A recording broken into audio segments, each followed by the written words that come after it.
Duel Review is brought to you by NexusDigitalComics.com. On today's Duel Review, it's Superman 3 and 4. I'm RJ. And I'm Nick. Let's get to it.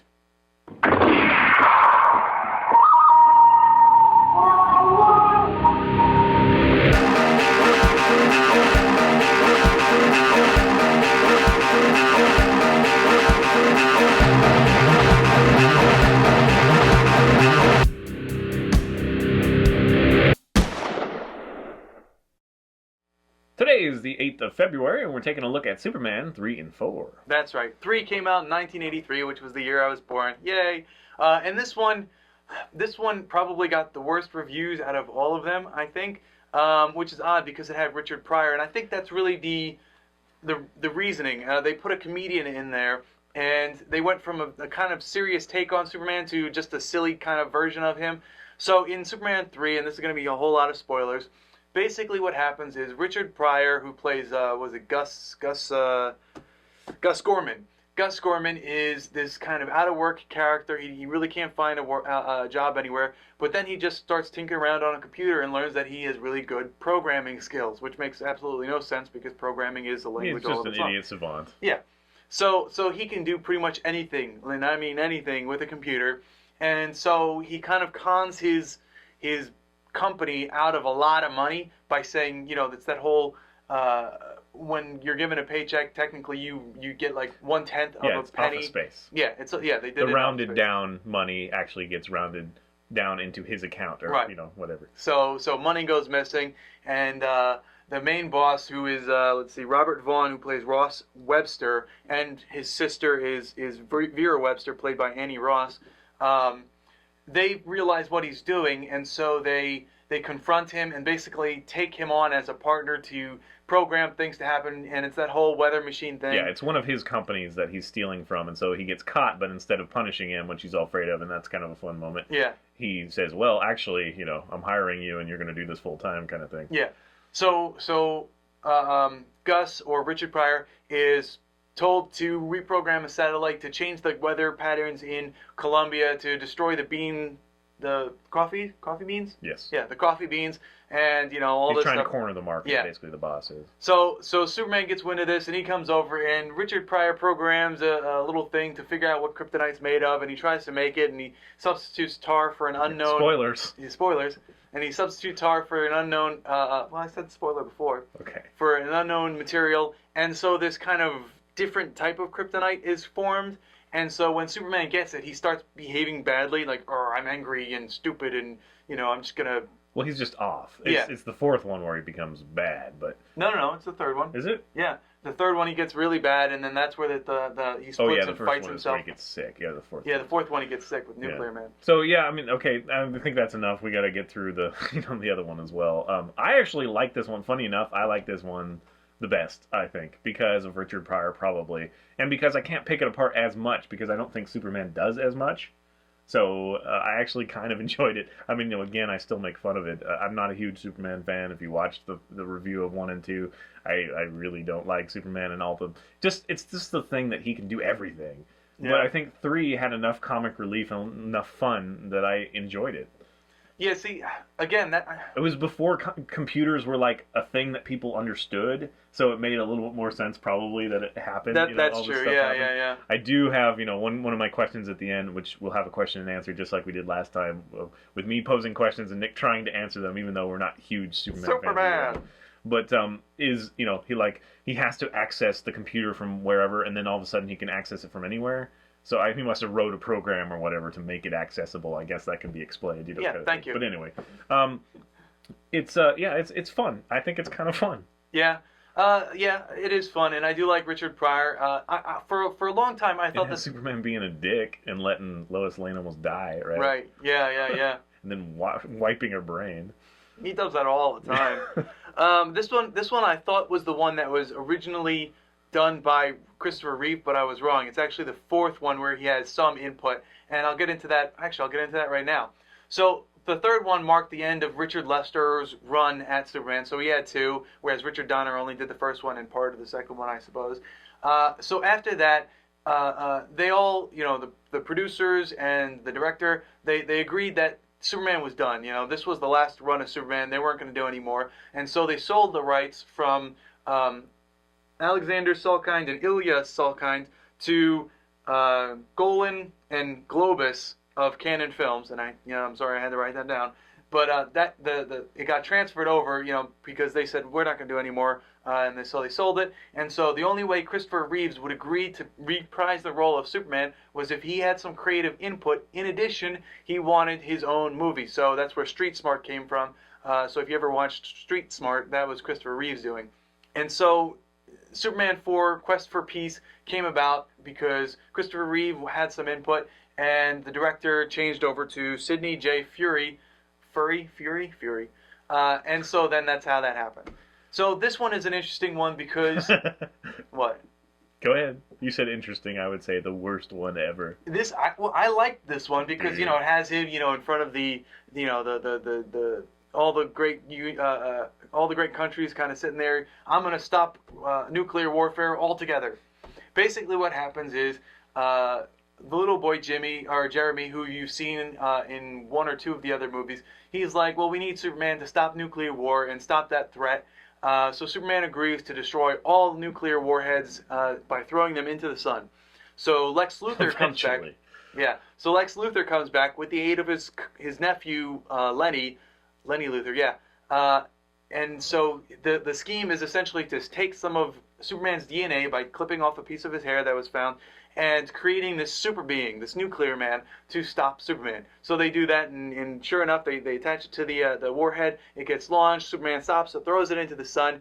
Out comes Nuclear Man, and then this whole battle thing happens where all sorts of crazy stuff happens, like cutting off the top of mountains and stopping lava flows and just all sorts of really fun stuff. Yeah. And the telekinesis comes back via, instead of, waving his hand at it, he has like telekinetic vision, I guess it would be called. That's crazy. Yeah, so it adds to the Superman stuff. But I don't Christopher Reeve in his book defended it by saying the production value was so low that even if it was the best script, it just wouldn't do as well, because instead of like walking down 42nd Street to get to the embassy, instead they would have it in like some vacant parking lot with no cars and just a couple extras and a whole bunch of pigeons. They changed his homestead as well. I mean, they just had different locations. Yeah. So this one was a completely different movie than the other three. You cannot blame that on the production value, though. The writing is also horrible. Yeah. There's so many holes in it. And we're going to be question and answer. It's mostly going to be focused on the fourth one. Yeah. We forgot to mention on the third one that one... apparently, Margot Kidder was kind of replaced in the third one, apparently. I mean, that's the word, is that she said something bad about the first or second one, and so they really diminished her time, and she was replaced by another love interest from high school for Clark Kent. Lana Lang, yeah. And of course, there's oh no, that's played by the Annette plot. O'Toole. I'm like, oh no, that's how the plot was originally written, but apparently that's the thing. And then she didn't really come back in 4 either, but she was there to her credit. I'm glad they kept the same actress throughout the whole thing. Yeah. But anyway, and then 4 is just all over the place. That one feels a lot like the Batman that everyone hates. What is it, Batman Forever or whatever? Oh yeah, it's anyone Batman that's not. Robin. Yeah, it's one with Iceman. With Arnold Schwarzenegger. Yeah. Both of them. Iceman. Both of them, in my opinion, the one with the Riddler and the Val Kilmer one and the George Clooney one, are to me really. Oh, the George Clooney one was horrible. Bruckheimer, horrible. Yeah. Anyway, it's the most campy and ridiculous. Right. And so many plot holes and Nuclear Man. Why did they have to give him Lex Luthor's voice? Like, that doesn't make any sense. And it just leads to horrible. His real voice must have been like, I'm gonna get you, Superman. And so they were like, oh, we'll just make it Lex Luthor's voice, please. I actually liked that aspect. Basically, why? That makes no sense. It comes from nowhere. To create a character, Lex Luthor used both his DNA and Superman's But DNA. his DNA means his voice? Does your voice sound like your father's? Sometimes. And I sound like my brother's, too, sometimes. Oh, whatever. But, so ridiculous. In my mind, that can work, and I liked the effect of hearing like Lex Luthor talk in this kind of mean. Well, it also just leads to bad lip syncing. It does. But you know what's funny? The actor who played Nuclear Man, his name is Mark Pillow. His name was Pillow, so that's fun. Not that I'm making fun of you, but you're got a fun last name. Yeah. And then there was Lacey Warfield, who was played by Mariel Hemingway. And I liked her. She was an attractive person, always trying to get Clark Kent as opposed to Superman, which was weird. Lois Lane's always like, I love you, Superman. And she's like, oh, I love you, Clark Kent. So it's like, Okay, so as Clark Kent, does he fall in love with Lois Lane or does he fall in love with Lacey because they're both taking an interest on a different personality of his? That reminds me of that scene where she's kind of taking an interest in Clark Kent, and she's waiting for him, to come in, and she decides that laying herself on the desk and putting her legs out, like that classic, graduate thing.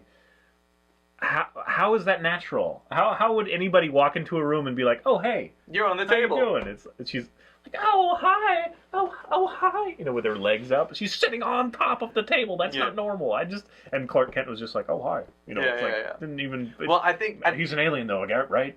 No, I think the point that was trying to make was she's really trying to sexify herself to get his interest, but he's from Smallville. He doesn't really notice women. I totally understand the point of the scene. I just think it's so ridiculous. I mean, she could have done many other things that would make sense, like bending over to look in her drawer or something. I don't know. She just sitting on top of. Who does that?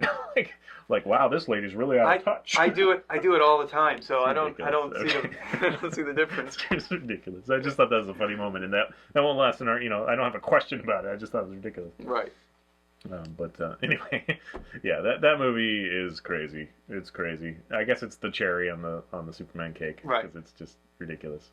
So out of all four of them, I would say I love number 1. I like number 2. Number 3 is fun because of Richard Pryor, and number 4 is just the one that I remember the most for some reason. And did I say the date? Number 4 came out in 1987. If I hadn't already said that. So I like them all. I really do. And I don't, but I don't like Superman. And right. I know you guys are gonna read me. Oh, it's a beloved, film from my childhood and blah blah blah. But seriously, like technically, the director, directing is fairly bad. The acting's okay. It really is for what they had to do. Yes. But there's no consistency or continuity. There's effects that don't work. Like what is it? The fourth one where he's like choking himself, or is that the third? That's the third one. That's the third right? one, yeah.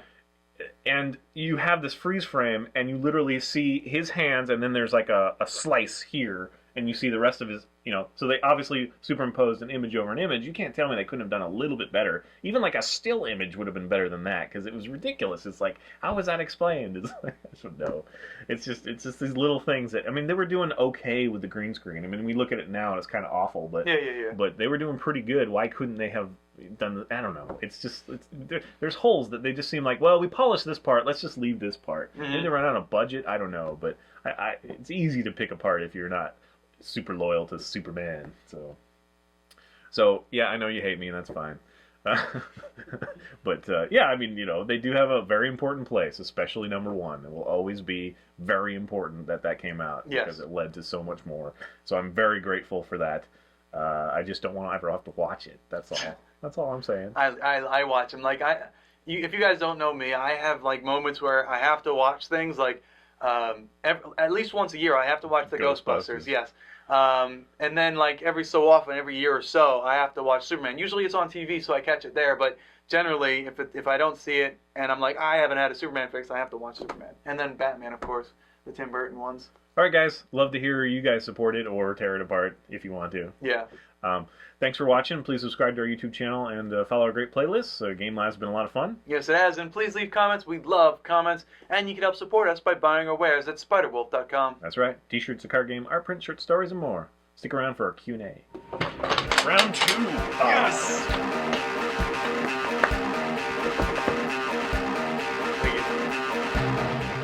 We start off next week with Mass Effect Evolution.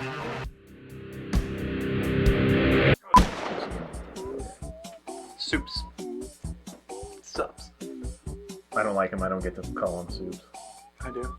I get to call him to his face. What's up, Soups? It says he doesn't exist. Then clearly I've gone crazy because I see him everywhere. Whenever you look in the mirror, he's there. I really wish I had the black hair, blue eyes. I really like that. The little curl. In the little curls. Which I never understood. Why can he, how can he, I don't understand that. He just, suddenly there's no gel, and then, that's his superpower.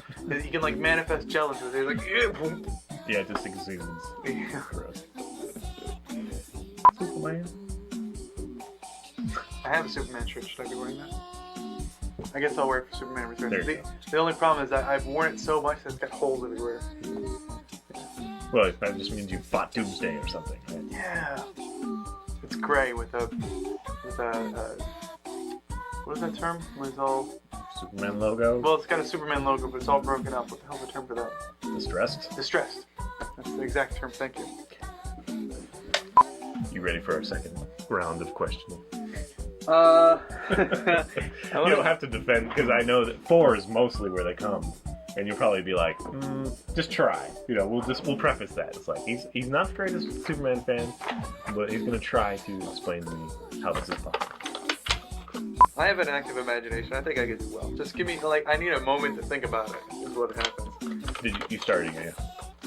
Well, the thing is, right? Okay, so we had that conundrum last time that you thought you did really well at, right?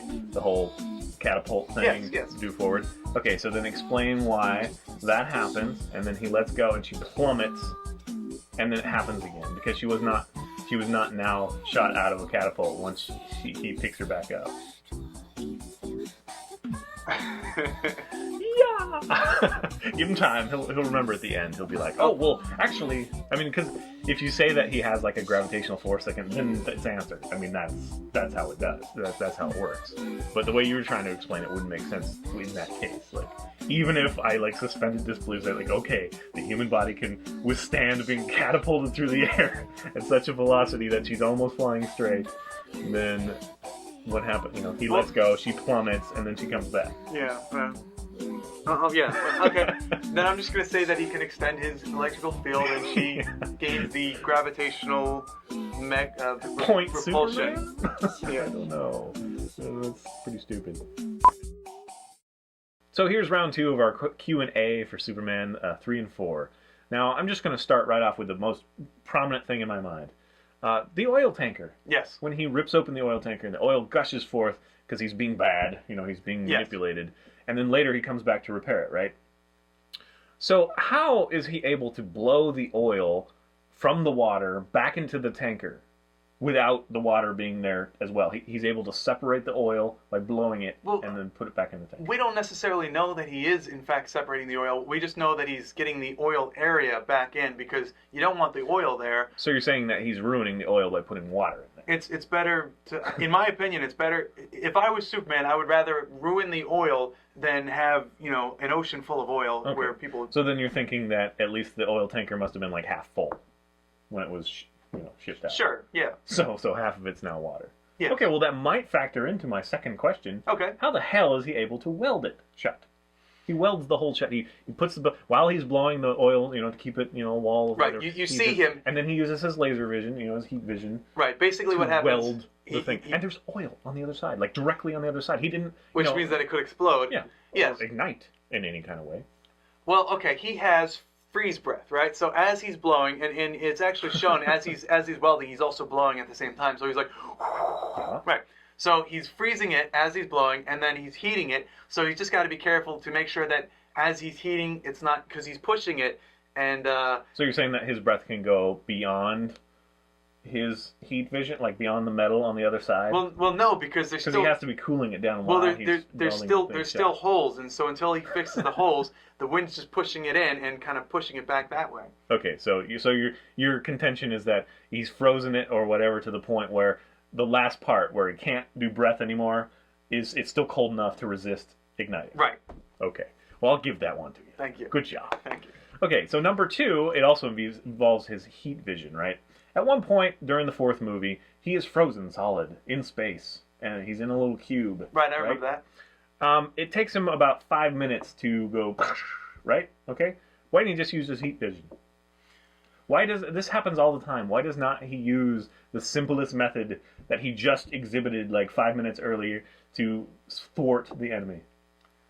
Does he like variety?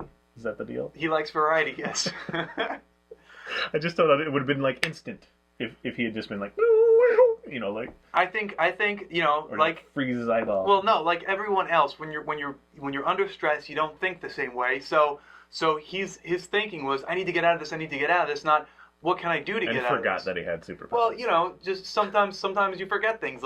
if you're very stressed or something, you may forget, like, I have a pen right here. It's like, oh, I need something to write with.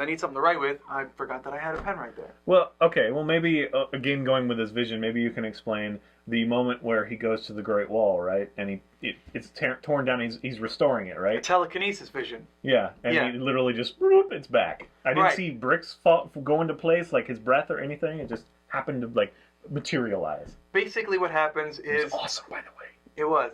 Basically, what happens is when creating a movie, you can't do the things that you want to do, so you have to substitute. They could have literally, which they've done before, just reversed it crumbling. You know what I mean? They could have just done that. I think that's exactly what they did. Only no, it just went. Well, okay. Keeping with the mythos, and this is the movies we're talking about. He did have telekinesis in the second one, along with Zod and Ursa and Nun.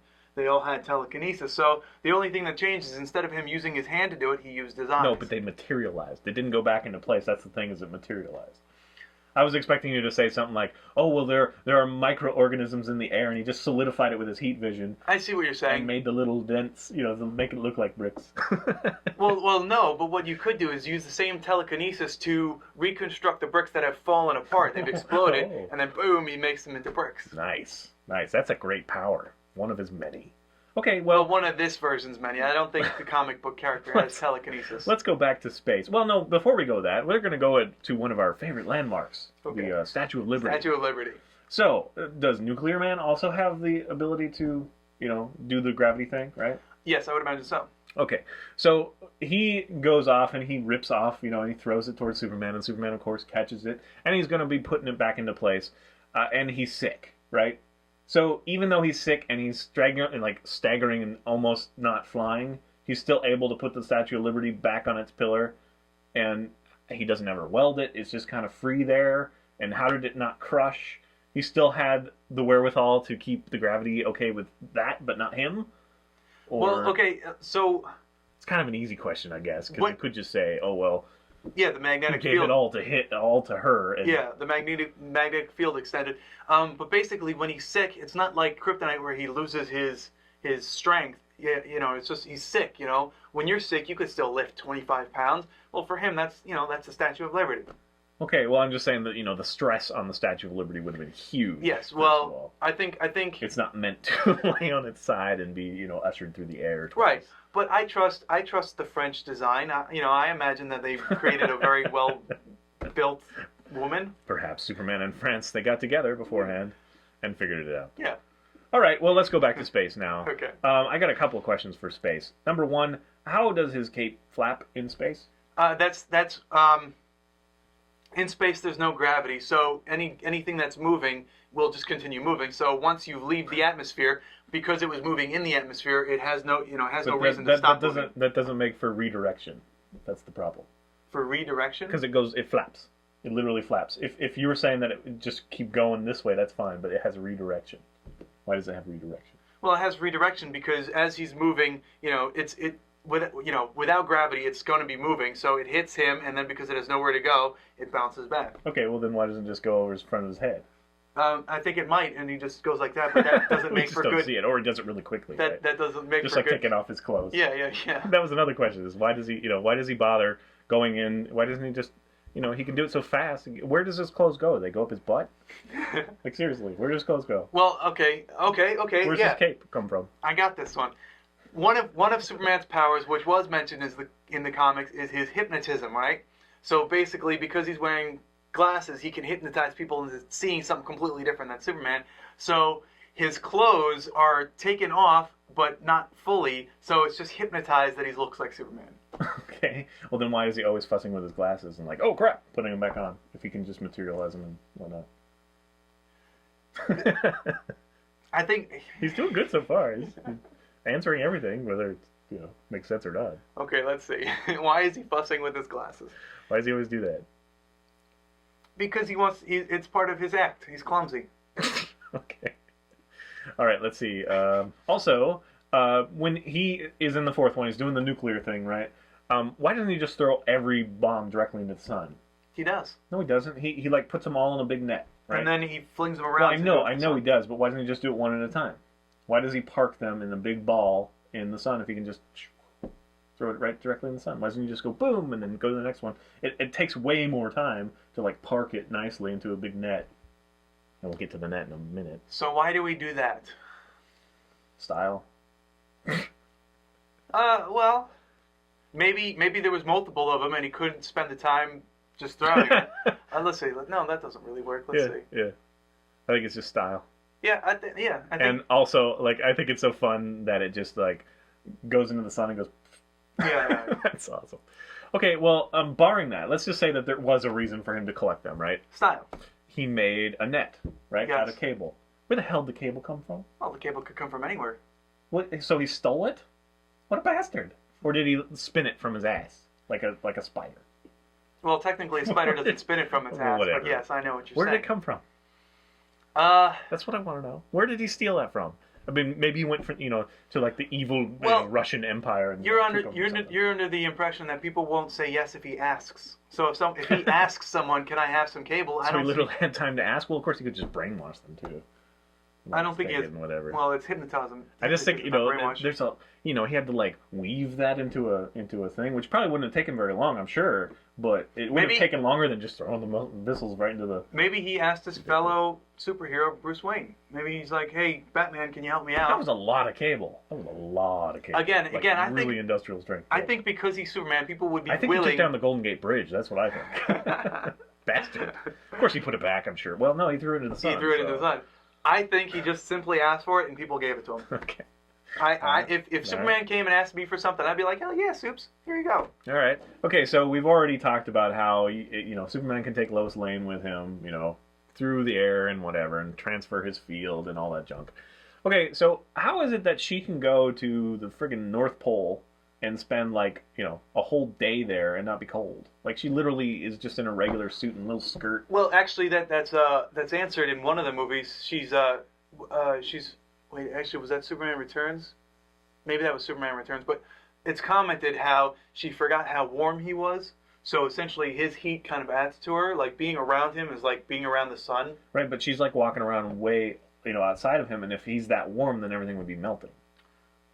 Well, I mean, it's warm enough where you can. It's like body heat, I guess. And when they're actually there, they're actually in the igloo type deal. So the cold is kind of outside. Okay, well, I think that if you worked out like so they're flying through the air. We're gonna say that the windshield factor is X or whatever, and then we'd have to figure out like how warm he'd have to be to keep her warm through that that travel, because obviously he can't travel full speed, or she would be like ripped apart because she's not that strong. Right. Unless he's able to, amplify his gravity that much, around her to protect her. And then we'd start to have to figure out how warm, and I bet you that he'd have to be so warm that it would like burn this side of her, whatever side is directly touching him. So I don't know if I buy that. It's pretty, it's like they make love and they stay there in the wintry cold. And yes, I know that there is a hotel made completely of ice, that sort of thing. Well, also this is the South Pole. This is like the coldest of the North Pole. It's the coldest of the cold.